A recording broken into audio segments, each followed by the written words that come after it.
Okay, everyone, a warm welcome to the conversation stage. Many familiar faces, a few new ones who have come along.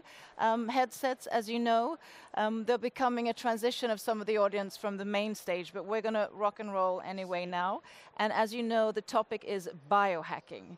And sometimes one can think, when it comes to biohacking, is it just about diets, routines, protocols, or as someone said, is it actually a magic pill that gives us the access to all of our data where we can actually transition our thoughts and actions and change the way we are through utilizing forms of biohacking and really regenerating our body, mind, and soul? Well, someone who knows immensely a lot about this is, of course, Teemu. And Teemu Arina, he's, I would say, a front figure today, but was a pioneer many, many years ago. I think it's already, he was in the industry, I mean, if it's 15, 20 years ago, really going into biohacking in all sorts of aspects. So he's here to share all of his knowledge. So let's give it up for Teemu. Thank you. Woo. Thank you so much. Getting the slides up, awesome. I'm going to talk about biohacking from the standpoint that I have been running this whole terminology for quite some time. So I just give a little bit of a background to those who don't know me. So I'm 42. I look quite young. I look actually younger than 10 years ago, not just like on the outside. I don't use any rejuvenation therapies or injections or like plastic surgery or drugs or anything like that. I use just biohacking in a natural way, in a sense. And I've been quite successful professionally in the last 10 years. I've received awards. I've been selected as the leadership trainer of the year of one of the prestigious business schools in Finland. I've been a speaker of the year out of like 5,000-6,000 people in the Nordics. I received the Leonardo Award under the patronage of European Union and UNESCO. I've been the top 100 people, most influential people in IT, looking at the intersection of men and machines, artificial intelligence, future of humanity. And I've been the curator of Biohacker Summit, author of Biohacker's Handbook. Why I'm saying this is just to contextualize that I want to criticize a little bit of terminology of like what we describe as biohacking, because I've been in that game for now like over 10 years. I wrote the Biohacker's Handbook together with my colleagues, Dr. Olli Sovijärvi and Jaakko Halmetto. In that book, we are looking through how to optimize exercise, nutrition, sleep, mind, and work with biological and technological tools. So it's all about like upgrading yourself, right? It's about improving, making the better version of yourself. Just like the original definitions of biohacking, for example, Dave Asprey likes to give it this kind of definition that it's about optimizing the environment outside and inside of you.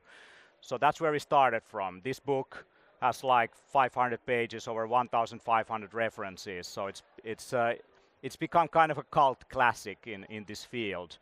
And like in terms of data, yes, I've done the kind of Brian Johnson stuff like for 10 years, like optimizing my biomarkers, improving the processes of my biological functioning and slowing down the aging process. And for many biohackers, actually, like if you look at this, these are within reference range.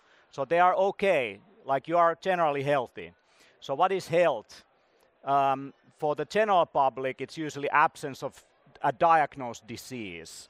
So that is health. But for a biohacker, it's more than that. It's something called optimal, right?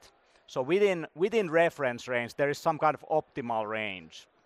But then the question is like, what is optimal? Because reference ranges are population averages coming from statistical averages that your reference range might change when you go to a different country because they use a different standardization in terms of reference ranges. But it's kind of like trying to find this origo, this kind of a black hole almost, like this inflection point, and there you can't reach it. Like there is no optimal, right? There is no optimal, but you can always improve, you can always be better. The way I think about it, the human body is like a collection of systems that strive for balance. So it's a homeostatic system, and there's all these different compensatory mechanisms that try to bring the system into balance. So for example, if you have inflammation, your cholesterol level will go up. Why? Because cholesterol is a carrier molecule.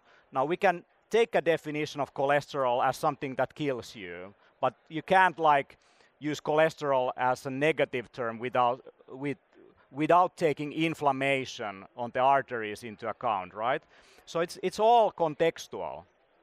It's all like, you know, the question is like not a single variable, but what is kind of the really like the connection between the dots, right? And medicine, out of all sciences, in a way, is a very reductionist science. So it's like it's breaking down the complexity of the human organism into a single variable, like cholesterol value or blood sugar value. But like by doing it, you're losing some of the meaning, you're losing some of the understanding. And the thing is that just like you observing me right here, right now, I'm not here in your experience. I'm actually a representation in your mind that is a little bit delayed of what is happening. So you have senses, and through your senses you are interpreting this like electromagnetic spectrum, and there's a lot of other stuff happening right here, but you only see this like visible range, and you can't fully understand what I'm saying without taking into account your earlier experiences of the words, for example, what I'm saying. So you don't really fully hear me directly, but you hear your own interpretation of it. You see an interpretation of me on stage in your mind. So in a similar way, the numbers in terms of health and biology are not representing health directly. They are just indirect abstractions and means of trying to like describe what's happening, and they will never capture directly what is going on. So that's something I have kind of like stumbled upon while trying to optimize health in terms of biomarkers, that you can never know for sure what is optimal, what is health, how to live longer. But in the last 10 years, I've been running Biohacker Summit, so we just had our 10th anniversary, growing internationally. We get usually people from over 60 countries and speakers. And in some sense, like this event also has been inspired a little bit by what we do. And I have done in the last 10 years. But I think it's time to come up with new terminology, new ways of thinking about this. So this got quite big coming from someone who has actually popularized biohacking in many ways, to say that maybe it's not a good term. But I will get into it, why it's not a good term and what we need to look into. But let's start from the definition, what it might be to someone. So the way I have defined it is that it is health span optimization, not health optimization, because most people, what they really want is they want to have the life force, the vitality to do the things they want. So this kind of ageless vitality is actually a more attainable goal than long life. So if you ask about people like, do you want lifespan or health span? Of course they want healthy years in their life instead of being in tubes, running in a simulation in the end of their life. And most people, when they come into biohacking, they usually have like energy problems. So they have lack of energy, they have lack of attention, maybe have their brain fog, and they are high performers. And when they, or in terms of like work, or it could be also physical side, like they are into extreme sports. And to me, like that's kind of the gateway. But as you get older, you're trying to fix your problem, right? But as you get older, you start to value more metabolic health and nervous system health and cardiovascular health and preventive health in a sense. To many people, what is biohacking might be a wearable that helps them to track something like sleep or recovery or heart rate. And the deeper you go, you start to do lab work, you do genetic testing and wearables and all of that, and you try to figure out how to optimize these different systems in your body. But in the end, you're leveraging, if you are doing it correctly, you're leveraging data that you derive from your body, you connect that to the best understanding we have right now in terms of scientists and experts, but you still have to do the self-experiments yourself. You still have to apply this knowledge to yourself. We all have different opinions about diets, but very few have tried all of them. So you might have like, probably the most emotional thing people have is opinions about diets, right?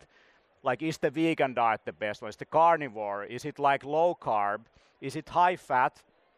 Is it less plants? Is it more plants? Is it like less carbs? What is it, less nightshades? Whatever it is. But in the end, like, we can have a debate on it. But can you fully know without having direct experience of every single diet out there? So you can have a hypothesis coming from science, but you can have scientific evidence that supports almost every perspective. And to me, many of these diets are actually elimination diets. So you're eliminating certain food groups that usually cause problems. And as you see progress and improvement, you can have great improvement on carnivore or vegan diet in the first year. You can feel amazing. But then you start to get into problems. Like with carnivore, you might end up with problems if you don't get enough fiber for your digestive system to operate. You might get like reduction in gut bacteria, the diversity shrinks. Now in terms of vegan diet, you might get like gut issues from a different perspective. Maybe you're just getting too many inflammatory foods or so-called anti-nutrients, or you get a deficiency of a key nutrient, because in terms of nutritional recommendations, the highest sources of vitamins and minerals you have in organ meats. You don't have it in plants. The animals are eating plants and concentrating those into the organs. So the easiest way to get high amounts of vitamins and minerals is actually to eat animals. So like there's all these like belief systems, and everyone is wrong in some capacity, and everyone is correct in some capacity. So if you want polyphenols, plant polyphenols, like this xenohormesis that these plants can produce, the stuff that is not in the food label, like you can't get it from animal meats as effectively as you can get it from plants. So a lot of the anti-inflammatory, many of the mechanisms we don't fully understand, you actually might get from a plant source. So it's not an easy science in a way. But if you look at the evolutionary path, like we are the apex predator, so human is here, and we are connecting all the different like species that has come before us. This is like the tree of life, from the beginning of bacteria to eukaryotes, to plants, to multicellular organisms, fungi, etc., all the way to the different birds and fish and mammals. And you are actually a holobiont. What is a holobiont? You're a kind of you are connecting all life that came before you. You have the gut bacteria, right? You have even fungi. You have like freaking candida in your body. If you don't have candida, you will die. You need some candida, but candida overgrowth, yeast infection is then a problem, right? But you need some of it. There's freaking viruses in your body, and there's all kinds of symbiotic relations, even with parasites when you grow up. Like, you are basically a superorganism sitting on top of this evolutionary chain, and good health is, for example, diversity of gut bacteria. It is diversity of food sources that you're eating from the environment. It's like this resilience to the environment, and like homeostasis, again, a balance with your environment. But then the question is like, okay, when we go forward from here, can we forget this nature connection by just like reducing life and diet into single molecules, into perfect blueprints, like almost like a drinkable meal that somehow like produces the elixir of youth? It's a very good question. Right now we are kind of trying to figure out the hallmarks of aging. What are the mechanisms that kill us slowly? And all of this is, by the way, connected to this. Because if you look at mitochondria, for example, the energy center in the center of your cell, that's an ancient bacteria that migrated in the center of the cell that produces ATP. And mitochondrial dysfunction is behind a lot of different disease progress and prognosis. But now we have connected in the new hallmarks of aging also things like gut dysbiosis is in the new recommendations. This is something we didn't recognize when it was just 9 hallmarks of aging. But then we try to ask the question, how do you live longer? And we have like this belief that humans can live a maximum of 125 years. And what kind of data is it based on? So when we look at the oldest living populations on Earth, how many of you have heard about the blue zones? How many of you believe it's true? Because if you look at the blue zones are the areas where you have the highest rate of pension fraud. So the easiest way to live over 100 years old is actually to not register your death. And this is a fact. So there is scientists who have called and they have reached out to everyone who is over 110 years old. And 82% of the people is over 100 in Japan turned out to be dead. Over 70% in Greece. Greece is some of the highest levels of pension fraud. So like, can we trust the data even? Can we trust what is being told to us? What is a way? Like, is it the Mediterranean diet? Is it the seafood in Okinawa? So Japan did a study on the healthiest, like in terms of health and health outcomes. And Okinawa was like on number 51 out of all the different regions of Japan. It's not on the top, it's on the lowest part. Same with Ikaria, by the way, in Greece. And if you look at United Nations statistics, where people are more likely to reach 100 years old, the highest rates are in Thailand, Malawi, Western Sahara that doesn't have a government, and Puerto Rico that just recently stopped using birth certificates because it's connected to pension fraud. And we have a Netflix documentary series telling you like, okay, this is how you live longer. By learning from the areas where you have the highest corruption. But in any case, like it's typical lifespan, people spend about 13% of their average lifespan with illness. If you don't make space for wellness, eventually you have to make space for illness, right? So yes, health span is more important than lifespan. Now if you look at how well we are doing, 27% of world population lives with multiple chronic conditions. If you live more than 65 years old, 64% will have more than one chronic illness. The comorbidities go up with age. So as you hit 40, I'm 42 now, it's a downhill road. Like you just like, you know, you are battling against time. And if you look at the life expectancy versus healthcare expenditure, like there is a lot of different like lines here for different countries that are living longer, and then US is declining, and US spends some of the highest amount of money on healthcare costs, and it has a declining health expectancy since 2014. You look at obesity rates, it's been just like going up, nothing happened to this side. That's US until 2016. Then you look at like rates of being overweight. You look at Germany, UK, United States. It's just going up. So, and obesity is connected to chronic disease. And managing chronic disease is set to cost 47 trillion globally, worldwide by 2030. It's about 1 trillion a year in US alone. Preventive healthcare expenditure is only 0.65% of GDP. About 6% of total healthcare cost goes into preventive side. It's about 200 euros in Europe on average per person. What is it? Prostate cancer screening.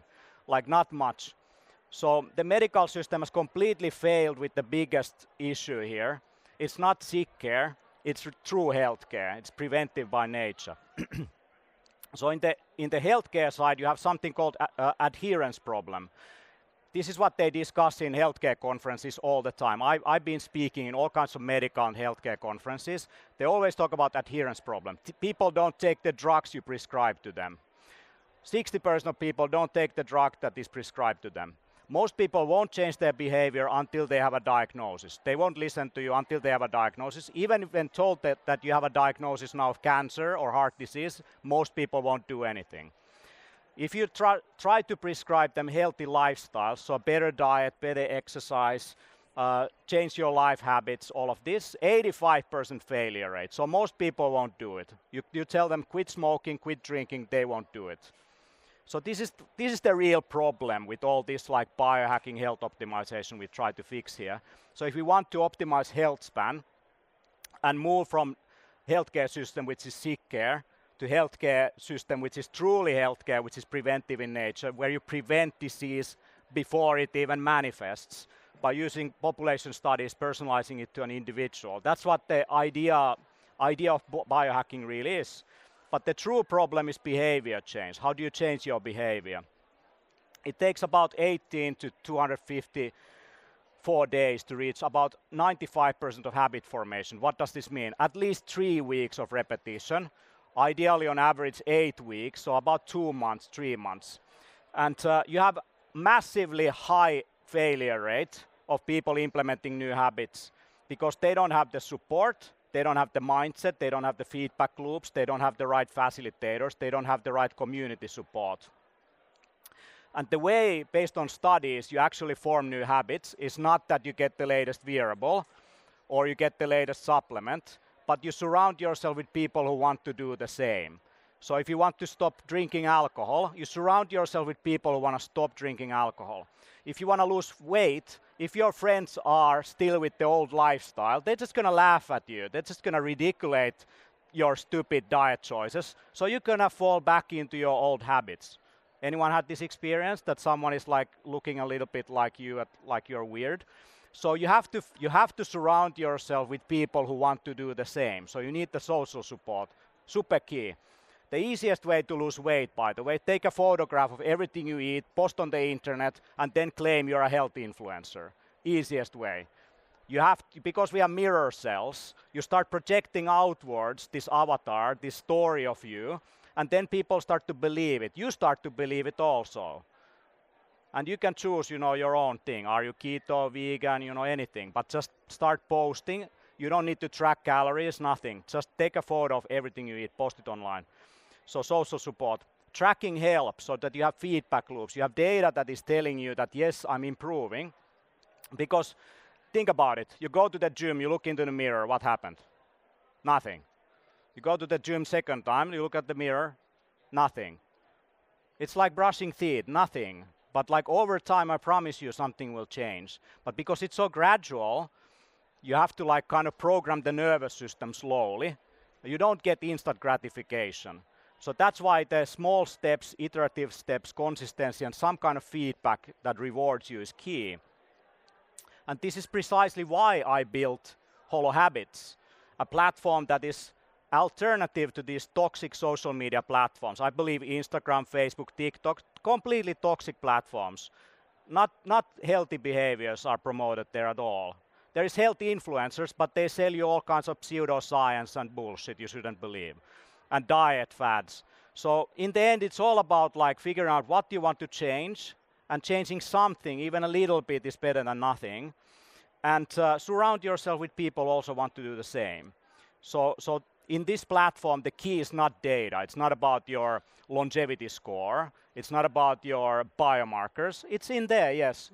I can calculate your like expected life expectancy and everything. There's like 33 different biomarkers. But the core is changing your behavior together with a community. And there's 3 ways how people do this. Personally, super hard to do, that you start to implement them, but you can do it here. Second is you get someone you're accountable to.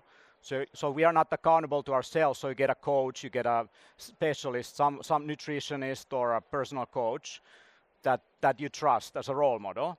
And the third one is influencers, that there is like someone there that you look up to who doesn't have time for you, but is like ready to share his knowledge or her knowledge.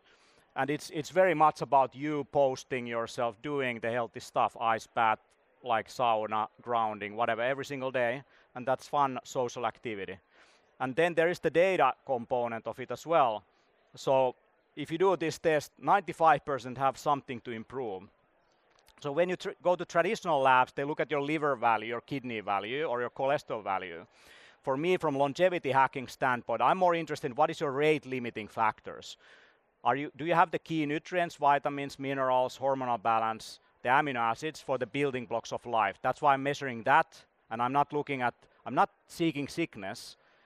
That's not secondary to me. I'm seeking health, and I'm seeking out like how do you speed up recovery. That's why I'll also look at NAD levels. So NAD, and you can do this all at home. And so this kind of all brings me into like going through this road of like understanding what is at stake here. Now understanding why is biohacking such a terrible term. So it's in a way this everything. It's an umbrella term. So there is a lot of personalized precision medicine aspects. about optimizing nutrition and like using labs and everything. Then there is a lot of these natural biohackers who are about grounding, ice baths, breath work. That's a very kind of traditional functional medicine approach, holistic therapies. Then you have the crazy biohackers with rejuvenation therapies, stem cell therapies and all that. Very cutting edge stuff. And it's kind of connection of all of it. It's very hard to wrap your head around it. Now, biohacking sounds dangerous. If you never heard about it, it sounds invasive, it sounds dangerous, it sounds illegal, like you're hacking into a system. It's a misunderstanding of the word hacking. Original term was cracking. You crack into a system. You don't hack a computer system. You crack into a computer system. But it was misappropriated term by media, where hacking was turned into a negative term. Because actually when you hack something, you're just like an enthusiastic user of something. You can hack just about anything, companies, organizations, societies, whatever. You're just like deeply interested how a system works and its inner workings. And cracking is when you penetrate into a system. But like biohacking is also very utilitarian. It's very like pragmatic, like quick results, right? Shortcuts. And I fully understand why some people don't resonate with it at all. I know a lot of people are into holistic health and they don't see themselves as biohackers. Biohacking is a lot about protocols, diets, routines, blueprints, that there's like some kind of silver bullet out there. Andrew Huberman came out with the protocols book. Then you have Brian Johnson with the blueprints. There's all these guys with diets and like daily routines. Daily routine is the biggest question that is asked on every podcast. What is your morning routine? What is your evening routine? Like all of this, so as if there is some kind of magic formula that results in perfect health. And the Americans, they take it even further. They take it into absolute consumerism. That is all about products. It's about molecules, peptides, stem cells, IV injections, and it's about consumer mania. It's about influencers who are selling you the next freaking solution for eternal life. In Europe, I come from Finland, sauna and ice bathing is not like a protocol that needs like 23 minutes in sauna and then 16 and you look at your heart rate. If it goes up, then it's good.